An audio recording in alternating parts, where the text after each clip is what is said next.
नमस्कार मित्रांनो, माझे नाव श्याम शिंदे आणि या न्यू ब्लॉगमध्ये तुम्हाला सर्वांचं स्वागत आहे. तर मित्रांनो, मी होतो रानामध्ये, तर माझे वडील म्हणले जाय घरी जाऊन डबा घेऊन ये जेवणाचा. तर चला मित्रांनो, आपण जाऊन जेवणात डबा घेऊन येऊ. तर भावांनो, आमच्याकडे पावसाने खूपच चिखल झालेला आहे. तर मग आलो भावांनो आपण गावामध्ये. तर ही आहे आमची भावांनो गाडी. तर तुम्ही नक्की मला कॉमेंटमध्ये सांगा की आमची गाडी कशी आहे कशी नाही. इकडे बघितलं काय आपली यामा लावली होती ना भावांनो, ही आपली भावांनो चाबी.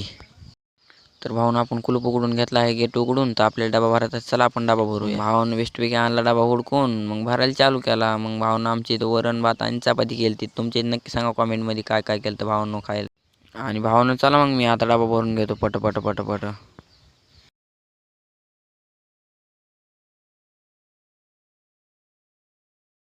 मग भावानं घेतला माझ्यावाला मोबाईल आणि मग चार्जिंग लावायला घ्यायचा होता. मग बेस्टपैकी चाललो भावानं आपण. भावानं इकडे येऊन बघितलं तर गाणे बघा कशी लावत होते पाटील.